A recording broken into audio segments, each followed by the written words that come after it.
पैगाम हमारे उलमा देते हैं कि करोड़ों रुपए की दवाई से वो फ़ायदा नहीं होता है जो दिलों के मर्ज को मुस्तफ़ा के नाम से फ़ायदा पहुंचाता है। आपको यकीन नहीं आए तो आप भी नात पढ़ना शुरू कर दें। जो दिल के मरीज़ हैं उनको कह दें कि आप नात पढ़ें। नात पढ़ने की वजह से जो उनके दिल को चैन मिलेगा, जो 2-4 साल के बाद अच्छे होने वाले होंगे वो 2 महीने के अंदर अच्छे हो जाएंगे। चूँकि नाते नबी और अल्लाह के जिक्र से दिल को बहुत सुकून मिलता है।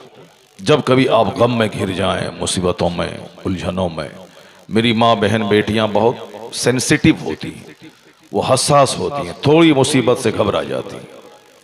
थोड़ी मुसीबत आई शौहर से लड़ने लगती हैं, थोड़ी सी मुसीबत आई तलाक का मुतालबा करने लगती हैं, थोड़ी सी मुसीबत आई जहर खा के मरने को तैयार हो जाती हैं। मैं उन सभाओं से भी कहता हूं कि कोई इस दर्द का इलाज तुमको नहीं देगा और किसी हॉस्पिटल में इसका इलाज नहीं। बस एक ही इलाज है कि जिस वक्त गुस्सा आए उस वक्त खामोश हो जाओ और ज़बान पे अल्लाह का जिक्र जारी कर दो। जिस वक्त लगे कि ससुराल में अब मेरा जीना मुश्किल है, बस उस वक्त इबादत को कसरत से बढ़ा दो। यही लगता है ना कि शौहर मेरा दुश्मन हो गया, यही लगता है ना कि सास मेरी दुश्मन है, यही लगता है ना कि अब इस 4 दीवारी में रहना मेरा मुश्किल हो जाएगा, अब मैं जहर खा के जान दे दूंगी, घर लौट के नहीं जा सकती चूंकि वहां माँ बाप भाई बहन सब गरीब हैं, अब ससुराल भी मेरे लिए तंग हो रहा है। जब तुम जान ही रही हो कि न शौहर मेरी तरफ तवज्जो दे रहा है, मेरे बाप भाई सब गरीब हैं, मेरी सास, मेरे देवर, मेरी ननद सब मेरे दुश्मन हैं, ये उनकी थिंकिंग में बयान कर रहा हूं। वो इस तरह घर में रहती ससुराल में जैसे उनका कोई नहीं है, ये उनकी कमजोर सोच है। मगर मैं उनको कहता हूं जब लग रहा है कि कोई तुम्हारा नहीं है तो फिर ऐसे वक्त में अपने खालिक, अपने मालिक को याद करो। जब कोई नहीं है तो अपने रब को याद कर, और जब तुम कसरत से अल्लाह को याद करोगी तो शौहर भी तेरा है, सास भी तेरी है, ननद भी तेरी है, देवर भी तेरे हैं, ससुराल अपने घर से ज्यादा तुम्हारे लिए प्यार देगा। शर्त है कि तुम कसरत से अल्लाह का जिक्र करो। इसलिए इबादत को बढ़ा दो, सजदे को बढ़ा दो और तौफीक दे तो हुजूर पे कसरत से दुरूद को बढ़ा दो। दुरूद पाक हर मुसीबतों का बेहतरीन इलाज है। मुसीबतों की जड़ें कट जाती हैं जब मर्द हो या औरत हुजूर पर कसरत से दुरूद भेजता है। और थोड़ा सा और आगे इश्क बढ़े तो नबी की नात शुरू कर दो, और नबी की नात अब आवाज मर्दों के कान तक ना पहुंचे। तन्हाई में दुरूद पढ़ते पढ़ते बोलो वाह क्या जुदो करम है शहे बतहा तेरा, नहीं सुनता ही नहीं मांगने वाला तेरा, मैं तो मालिक ही कहूंगी कि हो मालिक के हबीब, नहीं महबूब व मुहिब में कोई मेरा तेरा। तुम ये बोलो अपने घर में, हुजूर मैं तो मालिक ही कहूंगी आपको कि आप मुहिब और महबूब में कोई मेरा तेरा नहीं। तुम बोलो और आंख से आंसू बहाओ। ससुराल वालों से जंग करने में जो आंख से आंसू के कतरे निकलते हैं उस आंसू के कतरे को रोक दो। हुजूर की मोहब्बत में आंसू बहाओ, ससुराल तेरे लिए जन्नत के लिए काबिल रश्क बन जाएगा। तुम्हारा ससुराल काबिले रश्क बन जाएगा, उसको तुम अपना एक मुस्तकिल ठिकाना समझोगी।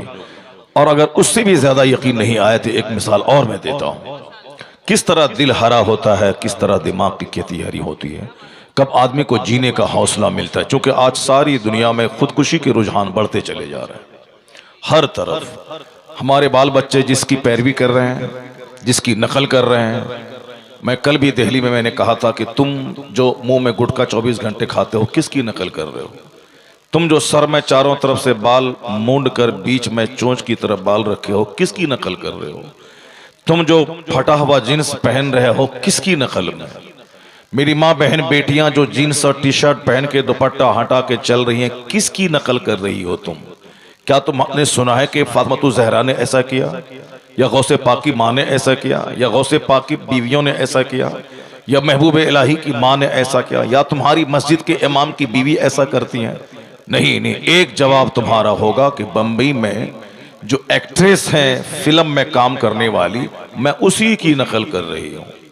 मेरे बेटे जो नकल कर रहे हैं, हाथ में धागा क्या इमाम ने बांधा, क्या किसी पीर ने बांधा, क्या ताजुल शरिया को देखा, क्या तुमने किताबों में पढ़ा कि गौसे पाक ने या ख्वाजा गरीब नवाज ऐसा करने को कहा है? आखिर ये हाथ में धागा, गले में चैन, अंगुली में सोने की अंगूठी, सर के चारों तरफ मुंडे हुए बाल, फटा हुआ पैंट, मेरे बच्चों की जो तस्वीर है आज समाज में, हाथ में मोबाइल, 24 घंटे उसी पे निगाह और मुंह में गुटका, न देखना है कि सामने कौन है, न सलाम का जवाब देना है। ये जो हुलिया इसका बना हुआ है जोग्राफिया, इनसे कहा जाए कि किसकी नकल में, किसकी इमिटेशन कर रहे हो, किसकी नकल तुम कर रहे हो? कुछ जवाब नहीं बनेगा इससे।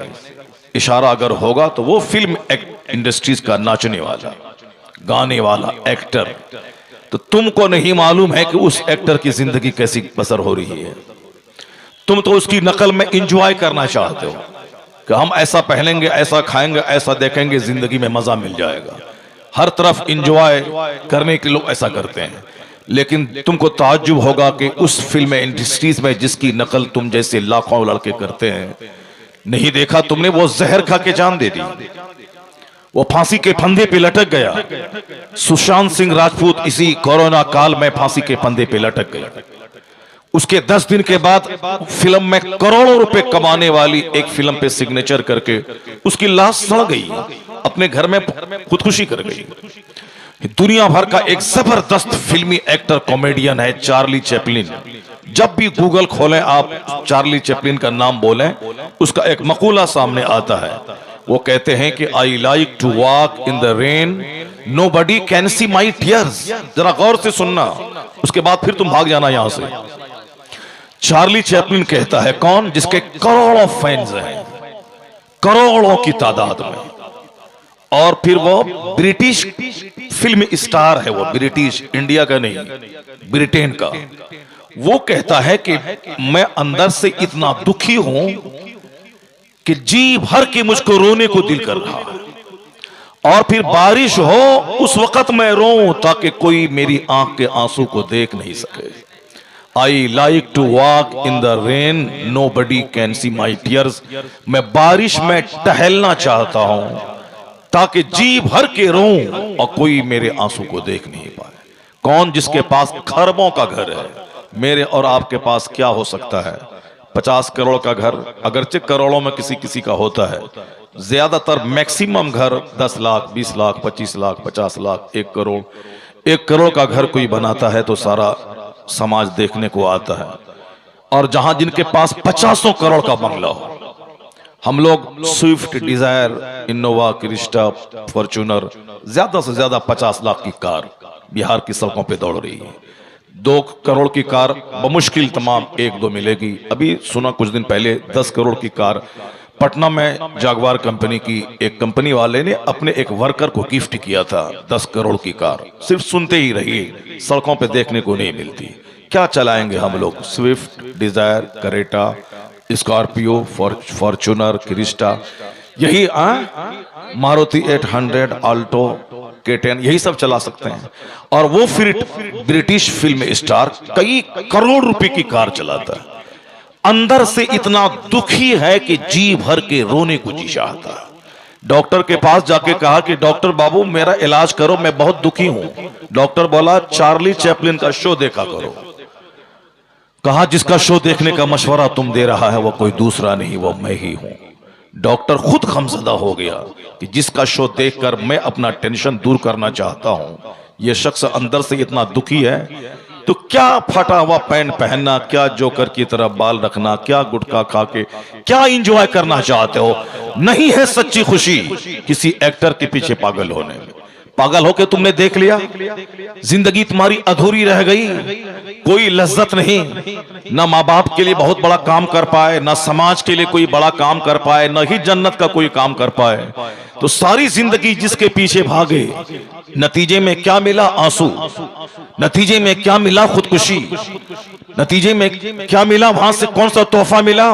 जहर खुरानी का, खुदकुशी का तोहफा, आग में जल जाने का तोहफा, पुल से नदी में कूद जाने का तोहफा, माँ बाप को कत्ल कर देने का तोहफा। नहीं सुना बाजू पड़ोसी मुल्क नेपाल है, उस नेपाल के राजघराने का एक लड़का सिर्फ एक लड़की से मोहब्बत करके अपने खानदान के 17 लोगों का कत्ल कर दिया उसने। 17 लोगों का, राजघराने का लड़का जिसकी हुकूमत थी नेपाल में, और आज वहां उसकी हुकूमत खत्म हुई, बादशाहत ही खत्म हो गई। अपनी फैमिली के साथ 17 लोगों को उन्होंने कत्ल किया सिर्फ एक लड़की की खातिर। अब आप बताएं कि क्या मिला?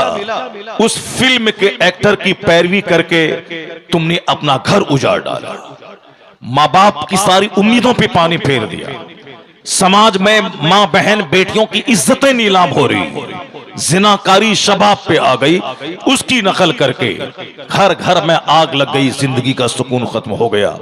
ये जलसा तुम्हें आवाज दे रहा है कि जिसकी नकल करके तुम अपनी जिंदगी को तबाह कर डाले, अब यू टर्न ले ले जिंदगी में, वापस आ जा। नहीं है उसकी पैरवी करने में खुशी, अब वापस लौट जा। जो तुम्हें यहां खुशी देंगे, जो मरने के बाद खुशी देंगे, जो तन्हाई में खुशी देंगे, वो एक जात है नामे मोहम्मद। मुस्तफा से सच्ची मोहब्बत कर ले, फिर देखना यहां जिंदगी में चेहरा खिला रहेगा, मरने के बाद हुजूर की शफाअत से जन्नतुल फिरदौस में दाखिला हो जाएगा। नहीं नौबत आएगी खुदकुशी की, नहीं नौबत आएगी जहर खाने की, नहीं नौबत आएगी अपनी माँ और अपने बाप को पिस्तौल से मारने की, नहीं नौबत आएगी सारी जिंदगी अपने पड़ोसी से केस लड़ते हुए कचहरी जाने की, नहीं नौबत आएगी तलाक की और न तकरार की, नहीं नौबत आएगी खतरनाक अमराज की। बस सिर्फ मुस्तफा की गुलामी का पट्टा गले में बांध ले, जिसका पैगाम आला हजरत ने आज से 100 साल पहले दिया था कि बस जिंदगी का फोकस उसी पे कर दे कि उन्हें जाना उन्हें माना, न रखा गैर से काम, लिल्लाहिल हम्द में दुनिया से मुसलमान गया। सारा सुकून मुस्तफा की गुलामी में अल्लाह ने रख दिया है। जो जितना ज्यादा उनका गुलाम बनता चला जाता है, शोहरत से हजार वो भागे, अल्लाह ताला उसे शोहरत भी देता है, अल्लाह ताला उसे इज्जत भी देता है, मकबूलियत भी देता है। अभी तो मैंने करंट 3 साल पहले एक ऐसे शख्स को देखा जो यूट्यूब कभी नहीं चलाया, जिन्होंने फेसबुक कभी नहीं चलाया, जो व्हाट्सएप पे कभी नहीं आए, जो सोशल मीडिया का इस्तेमाल नहीं किया, वो जानते तक नहीं थे कि फेसबुक कैसे चलाया जाता है। जब मेरे जैसा आदमी नहीं जानता है कि फेसबुक क्या है, फेसबुक पे क्या होता है, तो वो तो हमारे मुर्शिद थे 3 साल पहले। मैंने वो ट्विटर पे, इंस्टाग्राम पे, यूट्यूब पे, फेसबुक पे कभी नहीं आया। वो सारी जिंदगी वो कहते थे कि जो शोहरत मेरी हो गई, मैं ये भी नहीं चाहता था, इस शोहरत में खतरात बहुत ज्यादा है। वो कहते थे कि मैं तो चाहता था कि एक मस्जिद का मदरसे का मुदर्रिस बन के रहूं। जो शोहरत हो गई दुनिया में, मैं इसका मतमन्नी नहीं था, मैं ये इसका तलबगार नहीं था। बस एक लाइब्रेरी में कैदी बनकर मैं किताबों का मुताला करता रहता। जिन्होंने अपने आप को इन सारी सोशल मीडिया से अलग रखा, अल्लाह ने खिदमत दीन का इनाम ये दिया, खिदमत दीन का इनाम ये दिया कि पूरी दुनिया में रात में किसी एयरपोर्ट पे कदम रख देते थे तो वो एयरपोर्ट शहर के लिए काबिल रश्क बन जाता था। अफ्रीका के जंगल में कदम रख देते थे तो अफ्रीका का जंगल व्हाइट हाउस की चमक दमक को लिए रहता था। बिहार के देहात में आ जाते तो 6-6 लाख का मजमा 10-10 घंटे तक उनके चेहरे के दीदार के लिए मुंतजिर रहता था। कौन था वो नाम जो पूरी दुनिया का भ्रमण किया और हर जगह उसी शान से इस्तेकबाल हुआ, देहात हो या शहर। मेरे जैसे लाखों लोग तमन्ना लेके रह गए कि मेरे घर में आ जाते वो, मेरे मदरसे में आ जाते वो, मेरे शहर में आ जाते वो। मेरी तरफ बेशुमार लोग ऐसे हैं जिनके शहर में वो नहीं गए, जिनके घर में उनका कदम नहीं पड़ा। वो हसरत को लेके रह गए मगर उनका कदम उनके घर में नहीं पड़ा। लेकिन जाते जाते आखिरी जुलूस में 100 से जायद ममालिक के करोड़ लोग उसके अलविदाइया जुलूस में शरीक होके बता दिया कि फेसबुक के जरिए जो शोहरत चाहता है वो तो सिर्फ एक बुलबुल, एक चिंगारी है जो भड़की और बुझ गई, एक कतरा है जो फैला और मिट गया। लेकिन हकीकी शोहरत तो उसके हिस्से में आती है जो मुस्तफा के कदमों में अपनी जान दे देता है।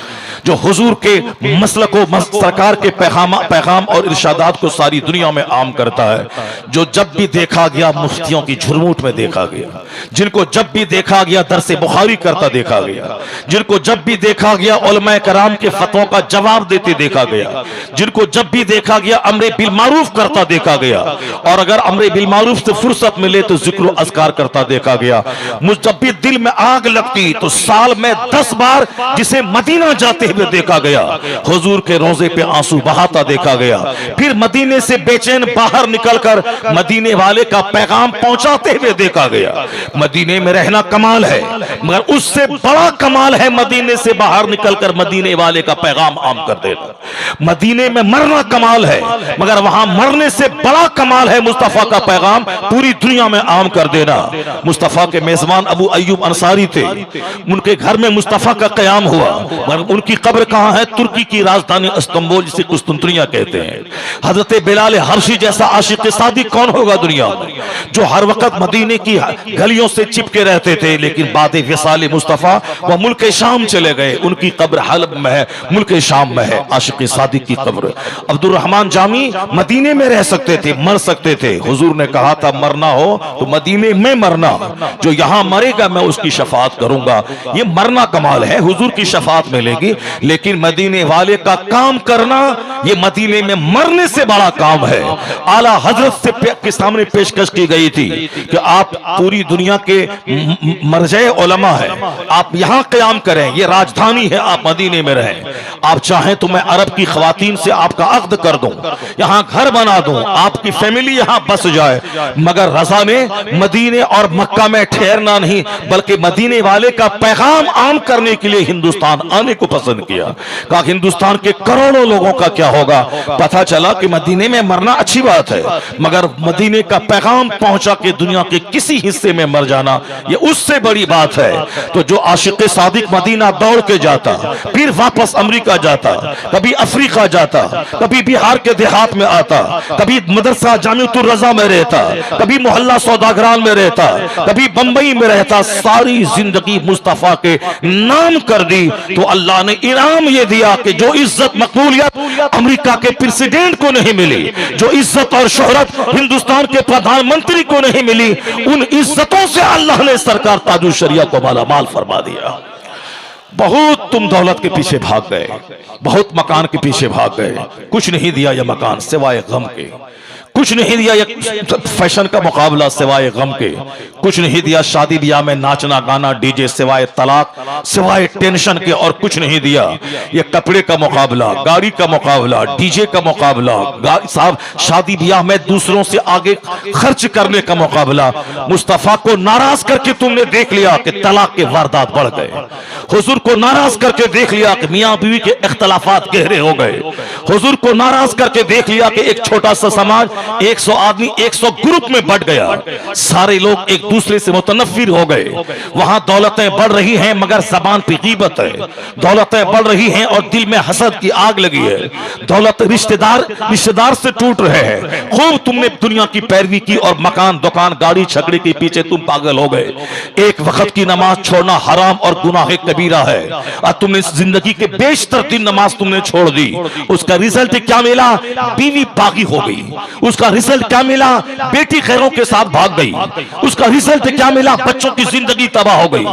उसका रिजल्ट क्या मिला कि करोड़ों गुनाह कबीरा का बोझ लेके मरने को तैयार हो। क्या मुंह दिखाएगा मुस्तफा को? तो मकान दुकान गाड़ी छकड़े के पीछे पागल होकर दुनिया में भी सुकून तो मिला नहीं, यहां तो जंग मिली, यहां तो खुदकुशी मिली, यहां तो भाई औलाद की बगावत मिली, यहां तो बीवी का प्यार नहीं मिला, यहां तो रिश्तेदार का प्यार नहीं मिला, यहां तो जिंदगी उलझनों से दो चार हो गई, एक दर्जन बीमारी से घिर गई। जलजले का खौफ अलग है, जिस जमीन पे पाप बढ़ जाता है अल्लाह उस जमीन को हिलने का आदेश देता है। जहां लोगों का चेहरा मुस्तफा के बागियों जैसा हो अल्लाह उस जमीन को हिलने का हुक्म देता है। जहां शराब और ज़िना आम हो जाए वहां सुनामी का तूफान उसके इर्द गिर्द उसको तूफान मनलाने लगता है। जिस जमीन पे सजदा कम हो जाए, नाच गाना खाना ज्यादा हो जाए, वह जमीन मुंतजिर रहती कब हुक्म हो मिले, मैं हिलूं और पूरे शहर को अपनी आगोश में ले लूं। ऐसा नहीं कि तुर्की के लोग मरे हैं तो मैं बच जाऊंगा, नहीं नहीं, वो उसके उनसे ज्यादा पाप मेरे यहाँ है, मुझसे ज्यादा खतरनाक जलजला यहाँ आने वाला है।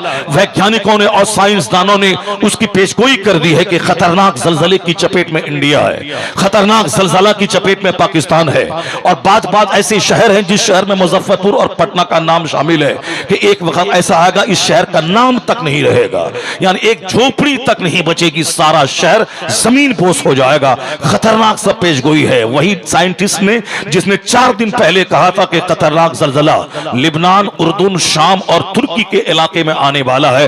अब 72 या 78 घंटे के अंदर अंदर जल्द या देर या सवेर, अब अभी 2 दिन के बाद ही खतरनाक जलजला आया जिसने लाखों लोगों को अपनी चपेट में लेके चला गया। बच्चे मलबे में दब गए, माँ बाप मर गए, बच्चे जिंदा हैं, बच्चे जिंदा हैं, माँ बाप जिंदा हैं, बच्चे मर गए। बच्चे स्कूल गए, वापस नहीं आ सके, वापस आए तो माँ बाप का चेहरा नहीं देख सके। बच्चे मलबे में दब गए। अपना घर 25 साल कमा के अपना ही घर बनाया था, क्या खबर थी कि वो घर ही उसके कब्रिस्तान में बदल जाएगा, उसी घर के मलबे में लाश सड़ जाएगी और कोई निकालने वाला ना होगा। ऐसा नहीं कि उनके साथ हुआ है मेरे साथ नहीं होगा। फजर की नमाज के बाद ऐलान हुआ कि मंसूर फला मोहल्ले का नहीं रहा, तो आप ये मत समझें कि मेरा ऐलान नहीं होगा, मंसूर का ऐलान हुआ है। जोहर की नमाज के बाद ऐलान हुआ, भी ऐलान हुआ, आफ्ताब साहब का ऐलान हुआ है। आप ये मत समझ जाएं कि वो गया है और हम लोग बच गए, हम लोग टिस्मार खां हो गए, नहीं, हो सकता है कि ईशा के बाद आपके नाम का ऐलान हो सकता है फजर के बाद आपके नाम का ऐलान हो। तो क्यों नहीं सीना कांप रहा है तुर्की के जलजले से कि मेरा घर मेरी कब्र में तब्दील हो जाए, मैं रास्ते से गुजरूं मेरी कार जमीन में धंस जाए, क्योंकि जमीन फट गई, बहुत सारी कारें जमीन में गुम हो गई। अकलमंद वही है जो दूसरों से इबरत हासिल करे, अकलमंद वही है जो दूसरों का अंजाम देख के डर जाए। यहाँ दिल जिंदा रहे तब न उसको देख के यहाँ डरे, यहाँ तो दिल मर चुका है, गुनाह कबीरा करते करते दिल अंधा हो चुका है। यहाँ तो बड़े बड़े क्राइम करते करते जो इंसानी जज्बात हैं वो खत्म हो चुके हैं। इसलिए उस दिल को जिंदा करने का एक ही रास्ता है कि आलिमों से करीब हो जा, मदरसों से करीब हो जा, मस्जिदों से करीब हो जा, वाज की महफिलों से करीब हो जा। और जिन महफिलों में सिर्फ एक मुस्तफा की सीरत का चर्चा होता है, उनके इरशादात का चर्चा होता है, मदरसों के मुदर्रिसीन की गुफ्तगू का महवर मुस्तफा की जात है, वाज के सारे मुकर्रिरीन की गुफ्तगू का मरकज मुस्तफा की जात है। आका अलैहिस्सलाम की तरफ सारी दुनिया को ले जाना चाहते उलमा, और का तजर्बा करके देख ले, तुमने दुनिया को का तजर्बा करके देख लिया, अब वाज़े तजर्बा कर ले मुस्तफा को से मोहब्बत करके, उनके पाँव में अपने आप को डाल दे, फिर देख लेना किस कदर रिश्तेदार के दिल में मोहब्बत पैदा होती है, फिर देख लेना किस कदर शादी मरते दम के तक के लिए मुस्तहकम शादी हो जाती है। तलाक का खात्मा हो जाएगा, शादी में इस्तेहकाम पैदा हो जाएगा, रिश्तेदार दोस्त हो जाएंगे, जिंदगी का मजा मिल जाएगा। इसलिए कि अल्लाह के रसूल की मदद जिसके साथ होती है वो रहे मिट्टी की दीवार में, जो महल 120 मंजिला मकान में जो सुकून अल्लाह नहीं देता है वह सुकून कच्ची दीवार में अता कर देता है। अला बिज़िक्रिल्लाह तत्मइन्नुल कुलूब, जहां तिलावत है, इबादत है, सजदा है, जिक्र अज़कार है, मुस्तफा पे दुरूद व सलाम है, सच्चा करार, सच्चा सुकून वही है। की मोहम्मद से वफा तूने तो हम तेरे हैं, ये जहां चीज है कि अल्लाह कलम तेरे हैं। हुजूर से मोहब्बत कर, हुजूर से मोहब्बत जब पुख्ता होगी तो लिबास जो करो जैसा नहीं होगा। हुजूर से जब मोहब्बत पुख्ता होगी तो मकान काफिरों जैसा नहीं होगा। हुजूर से जब सच्ची मोहब्बत होगी तो घर में अखबारात बाद में पढ़े जाएंगे, कुरान पाक की तिलावत पहले की जाएगी। हुजूर से सच्ची मोहब्बत होगी तो डीजे का खात्मा हो जाएगा, शादी मस्जिदों में होने लगेगी, सिंपल होने लगेगी, चूंकि सारी दुनिया के मालिक व मुख्तार इख्तियारात की मौजूदगी में वो चाहते तो 1 लाख सहाबा को बोला कि जन्नत का खाना खिला देते, अपने दामाद अली के सर पे जन्नत के सोने का ताज पहना देते, अपनी बेटी फातिमा को सर से लेके पांव तक जन्नत के हीरे जवाहरात का जेवर डाल देते। वो चाहते तो 1 लाख सहाबा जो मक्का मदीना में मौजूद थे सबको बुला लेते, सब दौड़ते हुए आ जाते, मेरे मालिक व मुख्तार की शहजादी की शादी है, मेरे मालिक व मुख्तार की बेटी की शादी है, चलो चलो। मक्के से लोग आते, लेकिन इख्तियारात की मौजूदगी में मुस्तफा ने 10-20 लोगों के सामने मस्जिद नबवी में अपनी बेटी फातिमा जो जन्नती औरतों की सरदार है, और दामाद वो अली जो हसनैन के वालिद किरामी जन्नती अधे मर्दों के सरदार। आज भी अली का नाम दिल से कोई लेता है तो लगता है जैसे मुश्किल छट गई और मुश्किल से बाहर निकलने का रास्ता मिल गया। तो वो अली जिसकी शादी मस्जिद में पुराने कपड़े में 10-20 लोगों के दरमियान मुस्तफा ने करके बता दिया कि शादी की सच्ची खुशी सादगी में है, न कि बेशुमार बनावट और पेचीदगी में है। आज हमने हुजूर की बात को ताक पे रखा, हमने फिल्म के स्टार को देखा, हमने नेताओं को देखा, हमने हिंदुओं को देखा, हमने काफिरों को देखा, हमने समाज के जलील किस्म के शराबी पापी सूदखोर मालदारों के बेटों की शादी को देखा। हमने उन सूदखोरों की पैरवी की, हमने उन ज़िनाकारों की पैरवी की, हमने उन शराबियों की पैरवी की, हमने उन बेनमाजी की पैरवी की, हमने उसकी पैरवी की जो फिल्म में नाच के पैसा कमाता है, जो अपना बदन से कपड़ा उतार के पैसा कमाती है। हमने उसके नकल की। पता चला कि जमीन बिक गई, शादी टूट गई। पता चला कि सारी जिंदगी की कमाई एक शादी में लग गई। 25-30 साल कमाए, एक घर बनाया, उस घर में प्लास्टर तक नहीं कर पाया और खुद बनाने वाला दुनिया से चला गया। पता चला कि दुनियादारों की पैरवी करेगा तो तबाही इसी तरह आती रहेगी। और एक पैरवी मुस्तफा की करके देख ले, यहां कुछ भी तेरे पास दुनिया ना रहे मगर सच्चा सुकून रहेगा। यहां चेहरे पे मुस्कुराहट रहेगी, बेशुमार अमराज से नजात मिलेगी। और अगर मरने का खौफ नहीं रहेगा, अगर मर गया तो सुन्नतों पे अमल के बदले में जन्नतुल फिरदौस तेरी तकदीर में लिख दी जाएगी। दोनों जहान की भलाई का राज पैगंबर आज़म अलैहिस्सलाम की गुलामी में बिना है।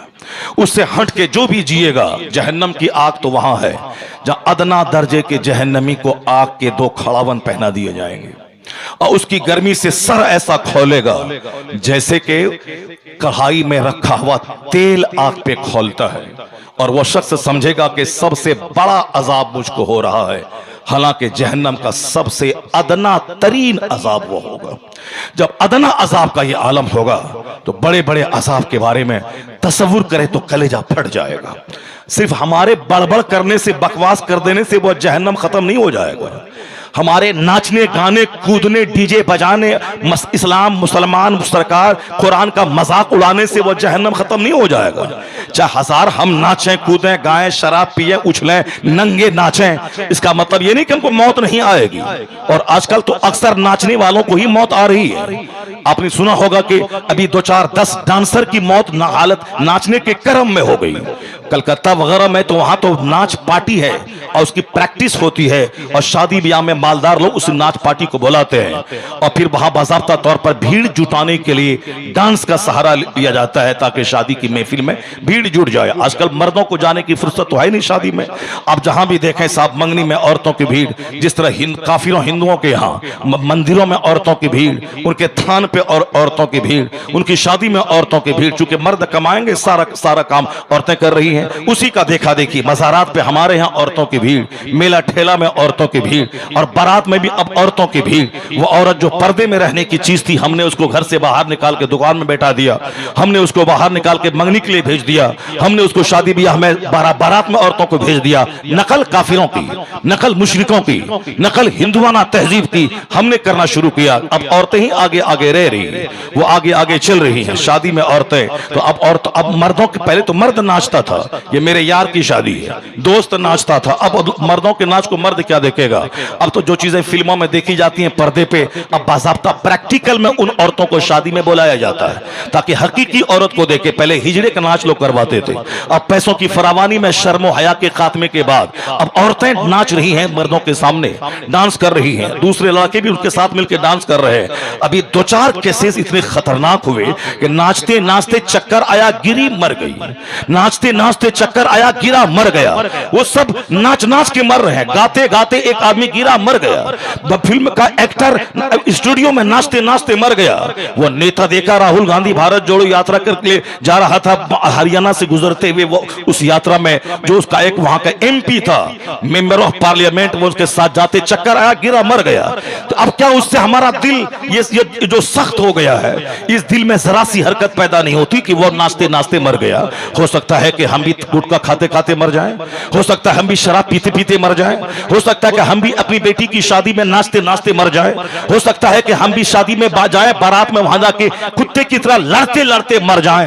अभी तो 2-4 जगहों पे बारातियों को इस कदर खदेड़ के मारा गया। अगर शर्मो आया हो तो जिंदगी में कभी बारात जाने का नाम तक न ले। कहा कि पानी लाओ, पानी का कौन सा पानी का? बिस्लेरी का। कहा बिस्लेरी का पानी नहीं, जो पानी चापाकल के वो पीना पड़ेगा। नहीं, बगैर बिस्लेरी मैं नहीं पीऊंगा। वो टेबल तोड़ना शुरू किया। मैं लड़का वाला हूं, मैं बाराती आया हूं, हमारे पास टाइम नहीं है, मैं टाइम निकाल के खाने पीने आया हूं। शादी में लड़का को लड़की मिलेगी, लड़की के बाप को सामान मिलेगा, हमको क्या मिलेगा? मैं खाने आया हूं, मुझको तो मटन देना होगा, बिस्लेरी का पानी देना होगा। घर वाले ने बोला पकड़ो इसको, मारो खदेड़ के। इतना समाज वालों ने मारा कि इसको जूता चप्पल छोड़ छोड़ के सारे बाराती भागे। अगर कोई जिंदा रहेगा तो दोबारा फिर बारात में जाएगा नहीं, और अगर बारात में जाएगा तो फिर वो गैर जरूरी मुतालबा नहीं करेगा।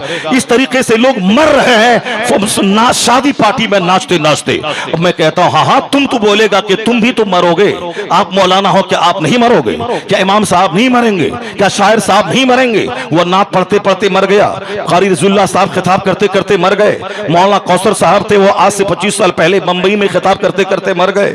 और साहब आप नात पढ़ते पढ़ते मर जाओगे, वो मर गया तो कौन से ताज्जुब की बात है? मैं कहता हूं हाँ, यही तो फर्क है कि वो नाचते नाचते मर गया, तो नाच नाच के मरना और है, नात पढ़ते पढ़ते मरना और है, डांस करते करते मरना और है, हालते सजदा में मरना और है, गाली देते देते मरना और है, दुरूद पढ़ते पढ़ते मरना और है, शराब की भट्टी में मरना और है, जलसे में खिताब सुनते सुनते मरना और है, जुआ खेलते खेलते मरना और है, दुरूद करते हुए मरना और है। नेक महफिलों से जुड़ जा, ताकि अगर वहां मौत आ गई, ये शहादत की मौत तेरे साथ होगी और तेरा मर्तबा बुलंद होता चला जाएगा, सरकार के जवारी करीम में जन्नतुल फिरदौस में जगह मिलती चली जाएगी।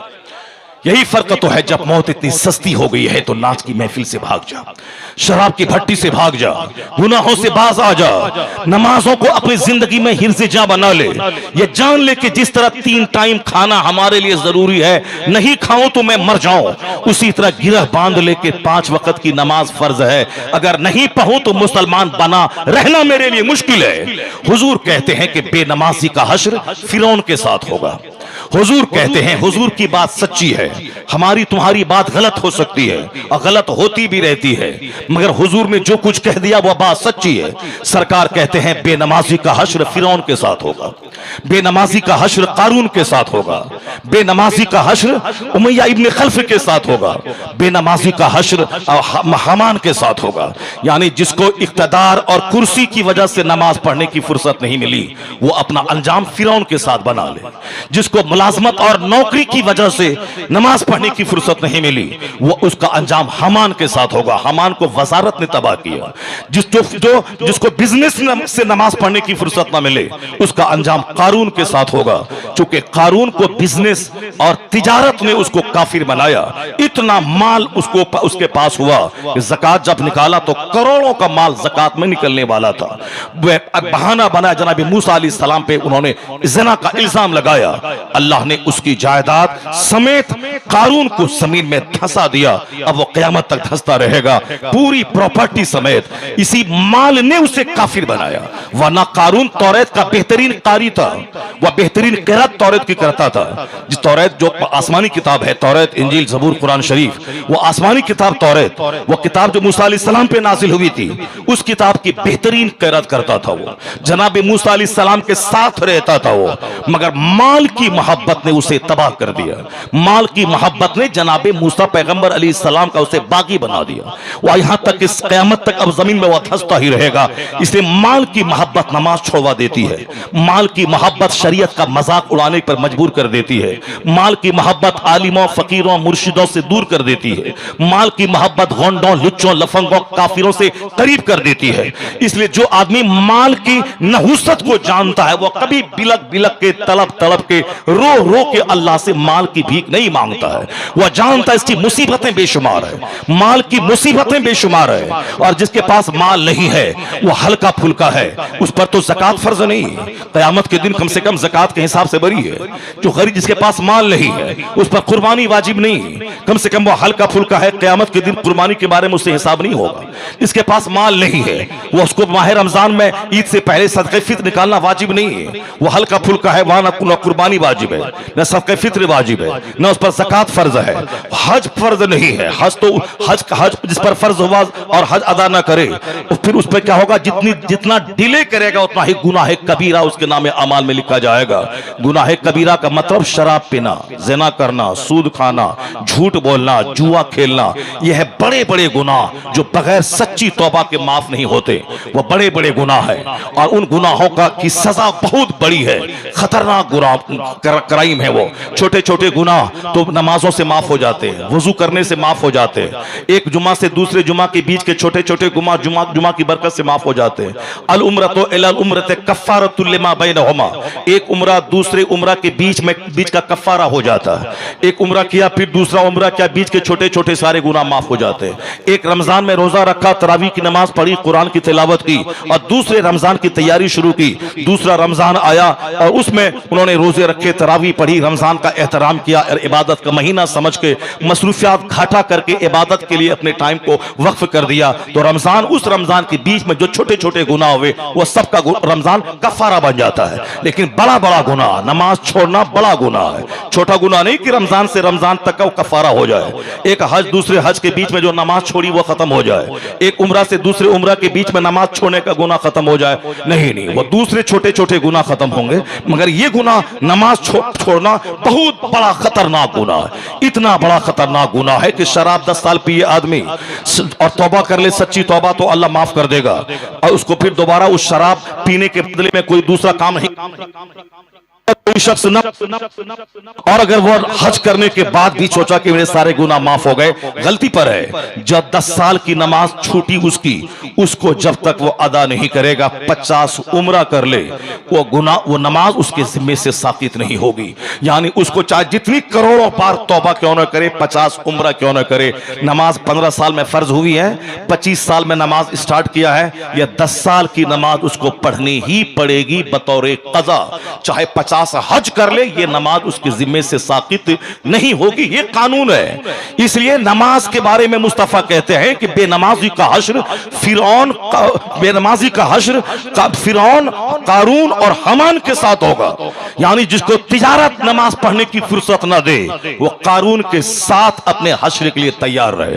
क्योंकि कारून काफिर बन गया, तौरात पढ़ने के बावजूद माल और तिजारत ने उसको काफिर बना दिया। जो बिजनेस की वजह से मसरूफियत बढ़ गई, नमाज नहीं पढ़ता है, उसका अंजाम कारून के साथ होगा। नौकरी, टीचर हैं, दारोगा हैं, ऑफिसर हैं, क्लर्क हैं, फुर्सत नहीं मिलती, हजरत क्या करें, बुढ़ापे में पढ़ लेंगे। यहां तो लाखों करोड़ों बच्चे, करोड़ों लोग जवानी में मर जाते हैं, लोग बूढ़ा नहीं हो पाता है। बूढ़े लोग, अगर सब लोग बूढ़े हो जाएं तो समाज में जवान कम मिलेंगे, बूढ़ों की तादाद बढ़ जाएगी। मगर समाज में बूढ़े मिलते कितने हैं, बूढ़ों की तादाद कितनी है, अक्सर मौत जवानी में हो जाती है। ये सोच शैतानी सोच है कि बुढ़ापे में नमाज पढ़ेंगे, बुढ़ापे में नेक बन जाएंगे। बूढ़ा तुम होगा कि नहीं होगा, 1 मिनट के बाद जमीन में धंसेगा कि 1 मिनट के बाद आसमान से पत्थर गिरेगा, 1 मिनट के बाद मुंह के बल ठोकर लगेगी, गिर के मरेगा, 1 मिनट के बाद गाड़ी से टकरा के तुम्हारी लाश के 70 टुकड़े हो जाएंगे, कोई नहीं जानता। बुढ़ापा तो एक लंबी उम्मीद है, शैतानी वसवसा है जो लोगों को जवानी में इबादत से रोकता है कि जब इबादत मत कर। इसको हमेशा गिरह बांध लीजिए। 5 वक्त की नमाजें पढ़ना फर्ज आजम है, इसका छोड़ना गुनाह आजम है। इसको छोड़ के कोई नेकी काम नहीं आएगी, इसको छोड़कर कोई नेकी काम नहीं आएगी। नात पढ़ना यह फर्ज वाजिब नहीं है, कोई जिंदगी भर नात ना पढ़े, कयामत के दिन सवाल ही नहीं होगा कि तुमने नात क्यों नहीं पढ़ी। कोई सारी जिंदगी तकरीर नहीं करे, कयामत के दिन सवाल ही नहीं होगा कि तुमने तकरीर क्यों नहीं की। कोई मौलाना नहीं बने जिंदगी भर, सवाल नहीं होगा। एक इलाके में एक आलिम पूरे इलाके के लिए काफी है वो, लेकिन अगर आलिम बने तो फजीलत मिलेगी, लेकिन आलिम बनना सब सब पर फर्ज नहीं है, तो आलिम बनना फर्ज नहीं है मगर नमाज पढ़ना फर्ज है, नात पढ़ना फर्ज नहीं है मगर नमाज पढ़ना फर्ज है, तकरीर करना फर्ज नहीं है मगर नमाज पढ़ना फर्ज है। ये जो चीज फर्ज है, साफ फातिहा करना फर्ज नहीं है, नमाज पढ़ना फर्ज है। जुलूस मुहम्मदी निकालना फर्ज नहीं मगर नमाज पढ़ना फर्ज है। गौसे आजम की 11वीं की नियाज फर्ज नहीं मगर नमाज पढ़ना फर्ज है। ख्वाजा गरीब नवाज की 6ठी और अजमेर जाना फर्ज नहीं मगर नमाज पढ़ना फर्ज है। 12वीं शरीफ में फातिहा दिलाना फर्ज नहीं मगर नमाज पढ़ना फर्ज है। मुहर्रम शरीफ में खिचड़ा बना के फातिहा देना फर्ज नहीं मगर नमाज पढ़ना फर्ज है। यही तो है मसलक के आला हजरत। जिन लोगों ने कहा कि नमाज वगैरह कुछ कोई जरूरत नहीं है, फातिहा पढ़े, गौस पाक की 11वीं में बकरा ज़बह करे, मुहर्रम में अखाड़ा बनाए, ताजिया बनाए, इमाम बड़ा बनाए, पंजा का जुलूस निकाले, जन्नत चले जाएंगे। वो भी जहन्नमी। जो बोलता नमाज पढ़ना जरूरी नहीं वो जहन्नमी, और जो बोलता कि सिर्फ नमाज पढ़, फातिहा हराम, मिलाद हराम, दरगाहों पे जाना हराम, या नबी सलाम अलैह कहना हराम, वो भी जहन्नमी। एक बीच का रास्ता है मसलक के आला हजरत कि नमाज भी होगी, फातिहा भी होगी, नमाज भी होगी, जुलूस मोहम्मदी भी निकलेगा, नमाज भी होगी, चादर पोशी भी होगी, नमाज भी होगी, गुलपोशी भी होगी, नमाज भी होगी, मुहर्रम का नियाज भी होगी, नमाज भी होगी, 11वीं का बकरा भी ज़बह होगा, नमाज भी होगी, मज़ारात पे हाजिरी भी होगी, नमाज भी होगी, महफिले मिलाद भी होगी, नमाज भी होगी, घर में झंडा भी लगाया जाएगा। यही है मसलक के आला हजरत के फर्ज भी अदा होगा, नफल भी अदा किया जाएगा, और यह दोनों मिलकर ये रास्ता सीधा जन्नत की तरफ उसको लेके जाएगा।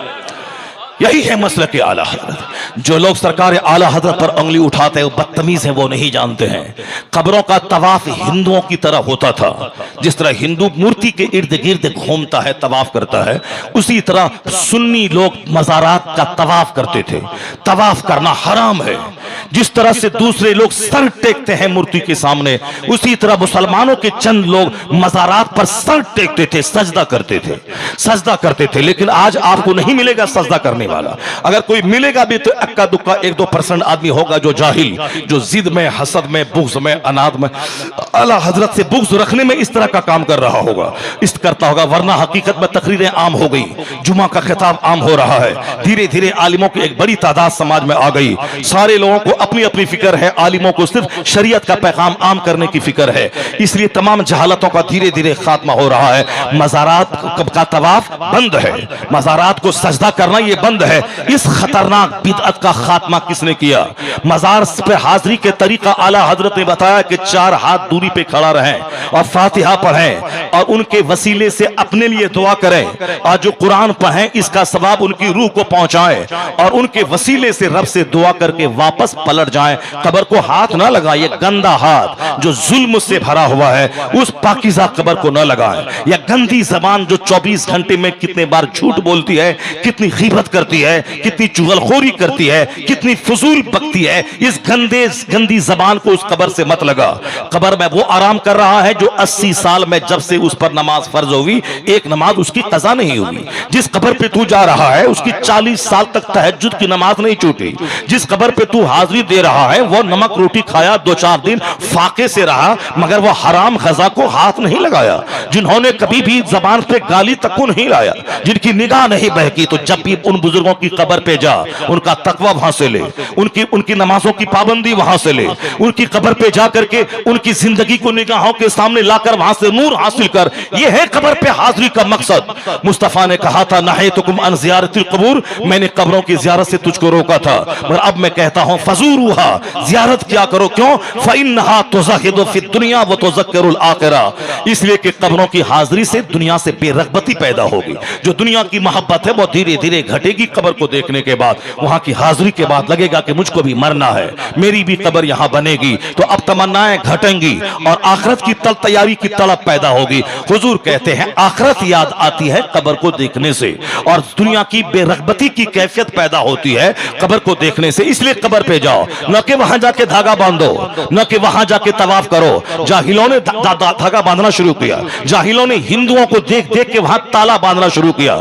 जिस तरह हिंदू लोग दरख्तों पे ताला बांधते हैं, वहां साफ कपड़ों के चिथड़े बांधते हैं, देखे होंगे बहुत सारे दरख्तों में कपड़ों के चिथड़े लटके हुए रहते हैं, वहां ताला लगा रहता है। उसी तरह का ताला लोगों ने अब दरगाहों में बांधना शुरू कर दिया, उसी तरह के कपड़े लोगों ने दरगाहों में बांधना शुरू किया।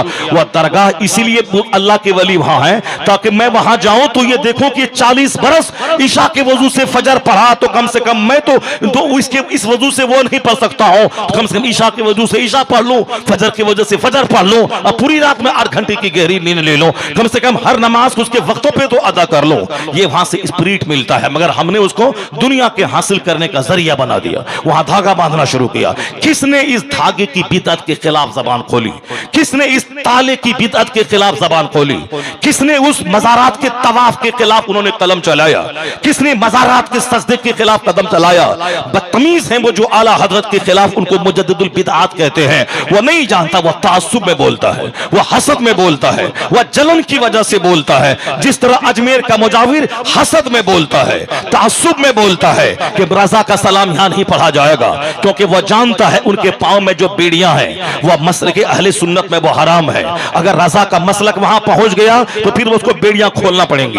उसे मालूम है कि रजा का मसलक वहां पहुंच गया तो फिर उसको बहुत सारे खुराफात को छोड़ना पड़ेगा, उसे मालूम है। लेकिन अगर उसका दिल जिंदा है तो वो कभी सलाम पढ़ने वाले को वह खदेड़ के मारेगा नहीं। ख्वाजा गरीब नवाज हिंदुस्तान का असली बादशाह है, दिल्ली का बादशाह नकली है, और अजमेर का सुल्तान वो असली बादशाह है जो 800 साल से हिंदुस्तान पे शासन कर रहा है। दिल्ली का नकली बादशाह अदलता बदलता रहता है। आजादी हिंदुस्तान के बाद सबसे पहला बादशाह पंडित जवाहरलाल नेहरू बना, बदल गया। गुलजारी लाल नंदा उसके बाद बना, वो बदल गया। मुरारजी देसाई बने, वो बदल गए। इंदिरा गांधी बनी, वो बदल गए। उसका बेटा राजीव बना, वो बदल गया। पीवी नरसिम्हा राव आए, वो बदल गए। अटल बिहारी वाजपेयी आए, वो बदल गए। चंद्रशेखर आए, वो बदल गए। ये सब बदलेंगे, जो आज है वो भी बदलेंगे। तो दिल्ली का बादशाह बदलता रहेगा और अजमेर का बादशाह कयामत तक नहीं बदलेगा। वो अजमेर का सुल्तान है, क़यामत तक नहीं बदलेगा।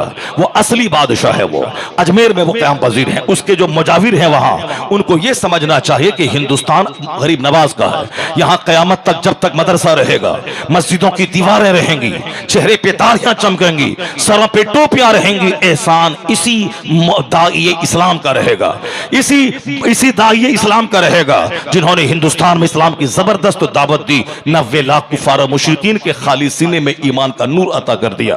वही धीरे धीरे बढ़ते बढ़ते आज 40 करोड़ की सूरत में लोग तब्दील हो गए। पूरा हिंदुस्तान उनका है। वो चमन उसने लगाया है। जो चमन लगाता है उसको दर्द होता है चमन से।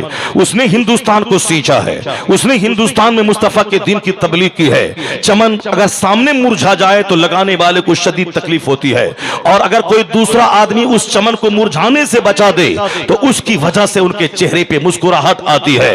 ये चप्पल चोरी करने वाला, ये चरस पीने वाला, ये साहब दूसरों के पर्स पे बुरी निगाह डालने वाला, ये चरसी मुजाविर क्या जाने रजा किसका नाम है। चमन लगाया है गरीब नवाज ने और उस चमन को उजड़ने से बचाया है अहमद रजा खान ने। तो जो चमन लगाया है उस चमन को जिस रजा ने बचाया है, गरीब नवाज की कब्र खोद के दे। आला हजरत के नाम से गरीब नवाज के चेहरे पे कितनी मुस्कुराहट आई है, क्योंकि तुम लोगों ने उस चमन को वीरान करना चाहा और रजा ने 1000 किताबें लिखकर उस चमन को तबाही से बचाया है। इसलिए तुम जैसे करोड़ों चरसियों से गरीब नवाज नाराज होंगे और अहमद रजा का नाम उसके चेहरे पे गुलाब की तरह मुस्कुराहट भी कर देगा। जो चमन लगाता है उसको उस चमन से प्यार होता है।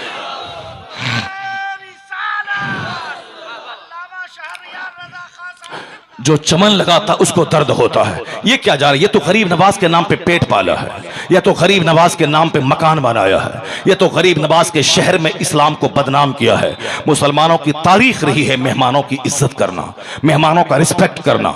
मेहमान गरीब नवाज के सारे हिंदुस्तान से आते हैं। जब वह हिंदुस्तान का बादशाह है तो बंगाली भी जाएगा, बिहारी भी जाएगा, उड़िया बजाने वाला जाएगा, मराठी भी आएगा, कश्मीरी भी आएगा। सुल्तान का दरबार है, पूरा हिंदुस्तान आएगा। तो जिसकी जबान कश्मीरी है वह कश्मीरी में सलाम पढ़ेगा, जिसकी जबान बंगला है वह बंगला में सलाम पढ़ेगा, जिसकी जबान गुजराती है वह गुजराती में सलाम पढ़ेगा। ये बंदर भेड़िए, तुमने नहीं जाना कि सुल्तान की बारगाह में लोग आए हैं, तुमने क्यों पाबंदी लगा दी? ये नहीं पढ़ना, वो नहीं पढ़ना है, तेरे बाप की जागीर है क्या वो? मतलब सारा हिंदुस्तान का बादशाह ये है। तो कोई बोलेगा लाखों सलाम, कोई बोलेगा करोड़ों दरूद, कोई बोलेगा या नबी सलाम अलैक। आजादी दे कि सुल्तान की बारगाह में ये परवाने हैं, जिसकी जो जबान है उस जबान में खराज पेश करता रहेगा। यह मेहमान नवाजी का तरीका। उस सुल्तान के आस्थाने पे लोग जाएंगे, मगर उन्होंने पूरी दुनिया में हिंदुस्तान की नाक कटवा दी। मुसलमानों के हाथ जो मेहमान नवाजी का एक तुर्रे इम्तियाज इसका रहा है, उसको उन्होंने मिट्टी में धूमिल करना चाहा। पूरी दुनिया में थू थू मचा दी। वहां के वो जवान जवान दाढ़ी मूंढने वाले बूढ़े बूढ़े, वह काली टोपी पहनकर साहब पीले रंग का तौलिया पहनकर आने वाले जायरीन पर के जेब पे नजर रखने वाला, तुम क्या जाने गरीब नवाज कौन है? तुम तो गरीब नवाज के आस्थाने पे तौहीन करता है, तुम तो वहां चिल्लाता है, तुम तो वहां दूसरों की जेब में हाथ डालता है। चप्पल चोर, तुम क्या जाने रजा किसका नाम है? तुम क्या जाने अगर दिल तेरा जिंदा है तो सिर्फ एक जुमला मेरी याद रख, एक जुमला मेरा याद रखना। ये जो वहाबियत की आंधी चली थी 100 साल पहले नजद से, मोहम्मद इब्ने अब्दुल वहाब नजदी की तहरीक हिंदुस्तान में आई थी। उस तहरीक को पानी देने वाला कौन था? नजद की तहरीक को पानी देने वाला, उसको हिंदुस्तान के लोग मिल गए थे। उसको कोई तक़वियतुल ईमान लिख के उसको पानी दे रहा था, कोई सहारनपुर और कोई नदवा और दियोबंद से उसको उस तहरीक को मजबूती मिल रही थी। और वह क्या कहता, उस तहरीक का मोटो क्या था कि हिंदू ये गैर मुस्लिम ये पड़े खड़े बुत को पूजते हैं और ये सुन्नी मुसलमान पड़े हुए बुत को पूजता है। और जहां उसका तसल्लुत हुआ, उसने वहां से इन तमाम मज़ारात पर जो अहले सुन्नत व जमात के मरासिम है, हाजिरी देना, फातिहा पढ़ना, सब उन्होंने मिटा दिया। जहां उनका बस चला, खदेड़ के मजार को खोद दिया उन्होंने, उस पर बुलडोजर चला दिया उन्होंने। जिस तरह से वहाबी तहरीक के ज़ेरे असर जन्नतुल बकी में साहबजादगान अहले बैत के मज़ार पर गुंबद थे और मस्तूरात अहले बैत, हम मुसलमानों की मुक़द्दस माओं के मज़ारात पर गुंबद बने हुए थे। लोग जाते थे वहां, शौक से फातिहा पढ़ते थे। ये सैयदा आयशा की कब्र अनवर है, ये फला की कब्र अनवर है, ये मखदूम कायनात फातिमा ज़हरा की कब्र अनवर है, ये हसन करीमैन के मज़ारात है। लोग जाते थे मोहब्बत से, मगर इस वहाबी तहरीक ने बुलडोजर से सारे गुंबदों को ढा दिया। वही तहरीक इंडिया आई, मज़ारात को ढाने का प्लान उसका था। ये बता दे, अगर वह तहरीक अजमेर पहुंच जाती तो आज जो तेरा मकान नजर आ रहा है, आज जो तेरा होटल, ये तेरी दुकान नजर आ रही, कैसे तेरी दुकान चलती? यह तहरीक अगर अजमेर तक पहुंच जाती, वहां पर ये सारी रस्में मिट जाती, कोई हाजिरी नहीं देता वहां। वह बोलता ये मुश्रिक शिर्क है, हराम है, ये पड़ा हुआ बुत है, इसे खोद के निकाल दे। मगर बदतमीज, क्या तुम्हारे बाप ने इस नजदी तहरीक से मुकाबला किया था? वह रजा था तन्हा जो 1000 किताबें लिखकर इस नजदियत के ताबूत में आखिरी तीन ठोक दी थी। रजा ने उसके सैलाब को रोक दिया था, उसके बढ़ते कदम को रोक दिया था। बता दे किसने उसकी कमर तोड़ी, किसने उसकी बुनियाद उखाड़ी, किसने उस आंधी को अजमेर पहुंचने नहीं दिया? कौन सीना सफर होकर उसके मुकाबला किया? किसने उसके सीने में बरसी और भाला मार के उसे तापाया? वो रजा के नेज़े की मार है कि आतू के सीने में गार है, किसे चारा जोड़ी का वार है कि ये वार वार से पार है। सुभान अल्लाह, नारे तकबीर, नारे रिसालत, मसलके आला हजरत, फैजाने गरीब नवाज। यह एहसान सरकार आला हजरत का मानना पड़ेगा, जिन्होंने अहले सुन्नत व जमात का तहफ़्फ़ुज़ किया है, जिन्होंने सरकार दो जहां सलाम की इज्जत पे हमला करने वालों का वो करारा जवाब दिया और तहफ़्फ़ुज़ नामूस रिसालत का हक उसने अदा किया है। आज अगर हिंदुस्तान में गुस्ताखी हुई थी और अरब ममालिक के लोग बिलबिला उठे थे, तो पहले तो वो कहते थे कि रजा में गुस्सा है, वहां वो मुतशद्दिद है। लेकिन जब मुस्तफ़ा को गाली लोगों ने दिया तो अरब बिलबिला उठा, वो उसके खिलाफ उसकी जबान खुलने लगी। नहीं नहीं, हम गुस्ताखी अपने पैगंबर की कभी बर्दाश्त नहीं करेंगे। तो कल तक तो तेरे बदन में हरकत ना आती थी, लेकिन आज तेरी जबान पे गुस्ताखों के लिए सजा का मुतालबा है। गुस्ताखों के खिलाफ तेरी जबान खुल गई। किसने तेरी जबान को खोला? किसने तेरे सीने को हिलाया? किसने तुम्हारे सुकूत को तोड़ा? किसने तुम्हारे जुमूद को तोड़ा? वह तहरीके रजा है जो अरब ममालिक को हिला के रख दिया। अगर वह गुस्ताखों के खिलाफ जबान खोल रहा है तो जबान उनकी है। हौसला इमाम अहमद रजा का अता किया हुआ। इस दौर में इश्क़ रसालत की प्रतीक का नाम है इमाम अहमद रजा। आज अगर हमें आला हजरत से मोहब्बत ना होती तो हम भी जी भर के पानी पी पी करके अहले सुन्नत के मरासिम पे अटैक करते, हम भी गाली देते, हम भी कबर पुजवा कहते, हम भी मुशरिक कहते। मगर अल्हम्दुलिल्लाह आज अगर हमारा ईमान बचा है इस सदी में तो एहसान इमाम अहमद रजा खां फाज़िल बरेलवी का है।